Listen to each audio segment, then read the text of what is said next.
আসসালামু আলাইকুম, সবাই কেমন আছেন? আজকে আমি প্রেজেন্ট কন্টিনিউয়াস টেন্সের উপরে সেন্টেন্স নিয়ে ভিডিও তৈরি করব। এর আগে আমি দুটা সেন্টেন্স নিয়ে ভিডিও তৈরি করেছিলাম, দুটাই ছিল প্রেজেন্ট সিম্পল টেন্সের উপরে। আজকে প্রেজেন্ট কন্টিনিউয়াস টেন্সের উপরে আবার ভিডিও তৈরি করছি। প্রেজেন্ট কন্টিনিউয়াস টেন্সের উপরে সেন্টেন্স নিয়ে ভিডিও। তো আমরা কিন্তু এর আগে অনেক টেন্স শিখছি, টেন্সের অনেকগুলো ভিডিও আমি তৈরি করছি। তারপরে আমি এই সেন্টেন্স নিয়ে, ওই টেন্সের উপরে সেন্টেন্স নিয়ে ভিডিও তৈরি করছি এই কারণে যেন আপনারা ওই টেন্সের সাথে সাথে এই সেন্টেন্সগুলো শিখে নিতে পারেন, যার কারণে আপনারা ইজিলি আপনাদের এই যে ফর্মুলা ছিল, ফর্মুলার বাইরেও আপনারা কিছু সেন্টেন্স মুখস্থ করে বুঝে নিতে পারছেন যে এটা এই টেন্সে ব্যবহার করছে এটা। তাহলে আপনাদের হবে কি, এই স্পিকিং লেভেলটা, গ্রামার লেভেলটা সবগুলোই একসাথে আপনাদের ডেভেলপ হচ্ছে এবং আপনারা যে কোনো জায়গায় যে কোনো পরিস্থিতিতে আপনারা এই সেন্টেন্সগুলো ইউজ করতে পারবেন। তো এরপরে আরও আমরা সেন্টেন্স শিখবো, ঠিক আছে? এরপরে ইনশাল্লাহ আমি আরও কিছু সেন্টেন্স নিয়ে ভিডিও তৈরি করব। তো আজকে যদি আমরা এখানে শুরু করি, তাহলে প্রথমে সেন্টেন্সটা দেখি। আমি আগে বলছি কিন্তু এটা কিন্তু প্রেজেন্ট কন্টিনিউয়াস টেন্সের উপরে। আপনারা এখানে ফরমেশন দেখলে বুঝতে পারবেন এটা প্রেজেন্ট কন্টিনিউয়াস টেন্সের সেন্টেন্স। যেরকম দে আর আছে, স্পিকের সাথে আইএনজি যোগ করা রয়েছে। They are speaking. প্রথম সেন্টেন্সটা হলো they are speaking too loud. They are speaking too loud. তারা স্পিকিং কথা বলিতেছে টু লাউড, মানে খুবই উচ্চস্বরে কথা বলিতেছে। এখন আপনার এই সেন্টেন্স এখানে কিন্তু একটু পরিবর্তনও করতে পারেন। কিভাবে পরিবর্তন করতে পারেন? They are singing song too loud. তারা খুব উচ্চস্বরে গান গাইতেছে। They are singing song too loud. They are playing music too loud. তাহলে আমি যদি একটু এখানে লিখে দেখাই, playing music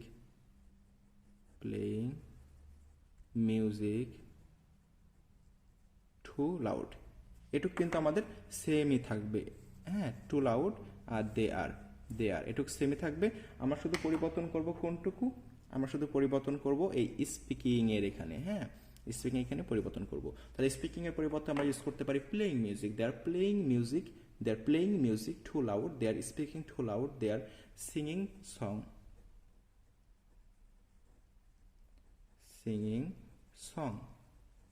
too loud. They are singing song too loud. তাহলে আমরা প্রথম সেন্টেন্সটা দেখলাম। প্রথম সেন্টেন্সটা আমাদের প্রয়োজন মতো আমরা চেঞ্জও করে নিলাম। আপনারাও আপনাদের প্রয়োজন মতো যে কোনো জায়গায় এই সেন্টেন্সটা চেঞ্জ করে নিতে পারবেন। তাহলে আমরা আজকে তিনটা ফরমেশন শিখলাম, তিনটা ভাবে এই সেন্টেন্সটা শিখলাম। They are speaking too loud. They are playing music too loud. They are singing song too loud. এবার আমরা দ্বিতীয় সেন্টেন্সে জাম্প করব। দ্বিতীয় sentence, I am writing an article on different topic. I am writing an article on different topic. এখানে আপনারা use করতে পারেন হি। আয়ের পরিবর্তে এখানে আপনারা হি ইউজ করতে পারেন। আয় অথবা হি অথবা শি, এখানে এম এর পরিবর্তে ইউজ করবেন। এখানে যদি লেখেন হি, তাহলে এখানে এম হবে না, এখানে ইজ হবে। He is writing an article on different topic. She is writing an article on different topic. যখন আই বলবেন তখন এখানে এম বসবে। I am writing an article on different topic. এছাড়াও আপনারা ইউজ করতে পারেন এই সেন্টেন্সটা ঠিক এভাবে, I am writing an essay. I am writing a paragraph. I am writing a song. I am writing a poem. Use করতে পারেন। তো আমি একটা যদি লিখি, I am writing a poem, song.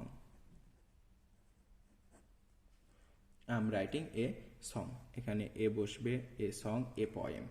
তাহলে আপনি যদি এখানে এটা শেষ করে দিতে পারেন, এটার প্রয়োজন আর হবে না, ঠিক আছে?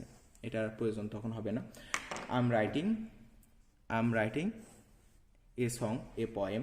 আই এম রাইটিং অ্যান আর্টিকেলও এখানে শেষ করে দেওয়া যায়। তারপর আপনি এটা অ্যাড করতে পারেন অন ডিফারেন্ট টপিক। অনেক বিষয় নিয়ে যখন আর্টিকেল লিখতেছেন তখন অন ডিফারেন্ট টপিক লিখতে পারবেন। তো এই সেন্টেন্সটা আমরা কয়েকভাবে ইউজ করা শিখলাম। এখানে আই ইউজ করতে পারেন, হি ইউজ করতে পারেন, শিও ইউজ করতে পারেন।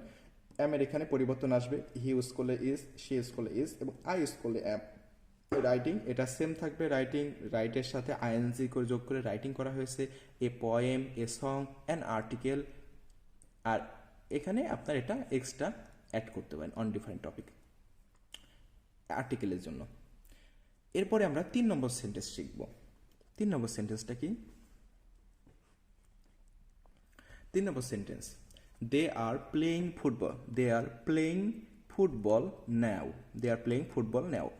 তো আমরা এখানে প্লেইং ফুটবলের কাছে ক্রিকেট দিতে পারি, অ্যানি প্লে দিতে পারি, আপনাদের যে খেলাটা পছন্দ এখানে দিতে চান সেই খেলাটা দিতে পারেন, অথবা আপনারা যখন কথা বলবেন কারোর সাথে এই বিষয়ে নিয়ে কথা বলবেন যে দে আর প্লেয়িং সামথিং নাও, তখন আপনারা যে প্লেটা তারা খেলতেছে তখন এটা দিতে পারেন, যেমন বাস্কেটবল, ফুটবল, ক্রিকেট, ঠিক আছে, any type of any type of আপনার এই স্পোর্টস আপনি এখানে ইউজ করতে পারবেন এবং এই সেন্টেন্সটা তৈরি করতে পারবেন। এটা আমরা আলাদা করে লিখতেছি না।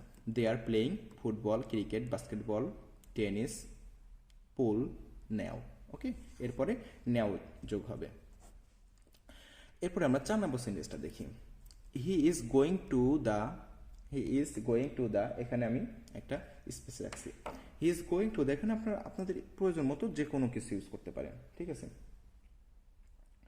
হি ইজ গোয়িং টু দ্য আমরা লাইব্রেরি দিতে পারি।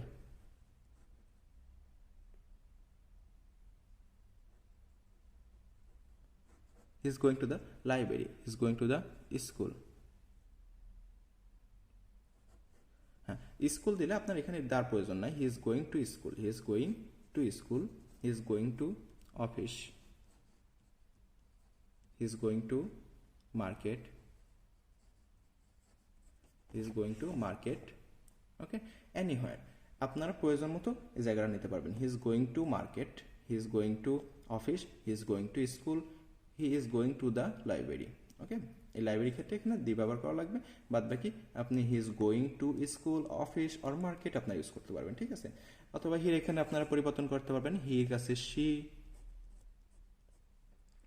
অথবা আপনারা যদি বলেন আই অ্যাম, ঠিক আছে, I am going, I am going to the library, I am going to the library, তাহলে এখানে হি এবং ইজের পরিবর্তে এম এখানে বসবে। I am going to the library, I am going to school, I am going to office, I am going to market. আর যদি he বসান তাহলে হি ইজ, অথবা শি বসাতে পারেন, she is,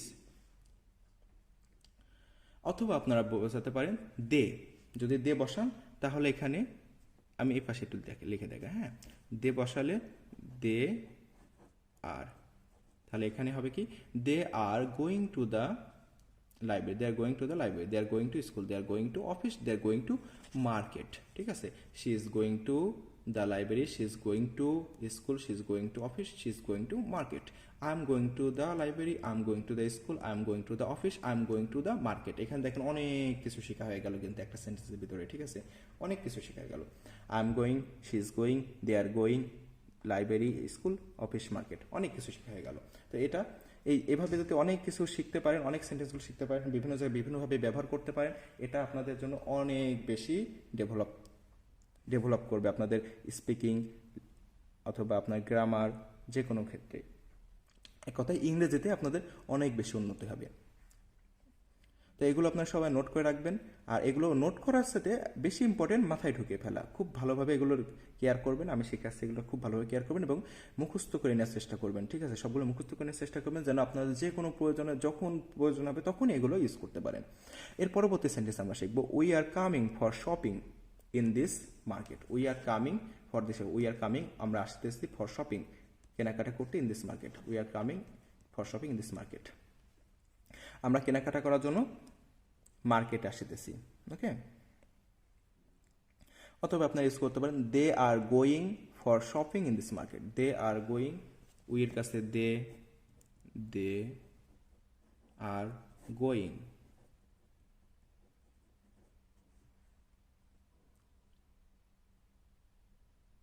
they are going to shopping, they are going for shopping in this market, they are going for shopping in this market.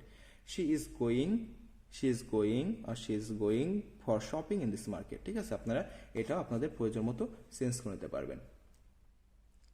এরপরে আমরা যদি দেখি 6 নম্বর sentence, he is travelling around the world, he is travelling around the world, সে পৃথিবী জুড়ে ভ্রমণ করতেছে, পৃথিবীব্যাপী ভ্রমণ করতেছে। হি ইজ ট্রাভেলিং, সে ভ্রমণ করতেছে অ্যারাউন্ড দ্য ওয়ার্ল্ড, পৃথিবী জুড়ে, পৃথিবীব্যাপী। এটা এর দিকে আমাদের প্রয়োজন করার কোনো প্রয়োজন, চেঞ্জ করার কোনো প্রয়োজন নেই, কারণ আমরা শি ইউজ করতে পারি, she is travelling over the world, around the world.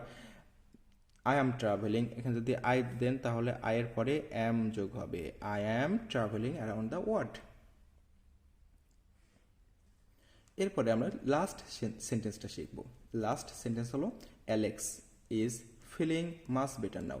কেউ ধরেন অসুস্থ হয়ে গেছে, কোনো ফ্রেন্ড অসুস্থ হয়ে গেছে এবং তারপরে আপনি কারোর কাছে বলতেছেন তার বর্তমান সিচুয়েশনের কথা, তো আপনি তাকে বললেন যে ও এখন আগের চেয়ে ভালো আছে, তখন আপনি এই সেন্টেন্সটা ইউজ করতে পারেন। যদি বলেন যে সাকিব এখন ভালো আছে, আগের চেয়ে ভালো আছে, ঠিক আছে, এখন ভালো, অনেক ভালো ফিল করতেছে, এখন অনেক ভালো ফিল করতেছে, তখন বলবেন Shakib is feeling much better now, Shakib is feeling much better now, অথবা Hasan is feeling much better now, ঠিক আছে, যার কথা বলবেন সে তার নাম বসাবেন is feeling much better now, ঠিক আছে, এখন সে ভালো ফিল করতেছে। এই ছিল আমাদের আজকে সাতটা সেন্টেন্স। তো এই 7টা সেন্টেন্স শিখতে পারলে আশা করি আপনাদের স্পিকিং লেভেলটা অনেক বেশি ডেভেলপ হয়ে যাবে। আর আপনারা টেন্সের সাথে রিলেটেড আপনার আমি আগেই বলছি এটা হচ্ছে প্রেজেন্ট কন্টিনিউয়াস টেন্স, এটা আমি লিখে দিই present continuous tense, present continuous tense. তো যেহেতু প্রেজেন্ট কন্টিনিউয়াস টেন্সের সাথে রিলেটেড, তাহলে আপনার প্রেজেন্ট কন্টিনিউয়াস টেন্সের অনেকগুলো ওয়ার্ডও শিখতে পারলেন। এর সাথে আপনারা এই ধরেন আপনার গ্রামার, শুধু গ্রামার মুখস্থ করার সাথে কিছু সেন্টেন্স যদি মুখস্থ করে নিতে পারেন, এগুলো আপনাদের আরও বেশি হেল্পফুল হয় যখন আপনি ইউজ করতে পারবেন, ইউজ করতে চাইবেন। তো অনেক বেশি সেন্টেন্স শিখতে পারলেন, আবার গ্রামারে পরে এইগুলো আপনারা ইউজ করতে পারবেন। তো আশা করি আপনাদের ইংলিশটা অনেক বেশি ডেভেলপ করতে সহযোগিতা করবে সেন্টেন্সগুলো। তো আজকের মতো আমরা এখানে শেষ করব। সামনে আরও একটা ভিডিও নিয়ে আপনাদের সামনে হাজির হব, আরও একটা না সরি, আরও অনেকগুলো ভিডিও নিয়ে আপনাদের সামনে হাজির হব। ততদিন সবাই ভালো থাকবেন, সুস্থ থাকবেন, আবার দেখা হবে। আল্লাহ হাফেজ।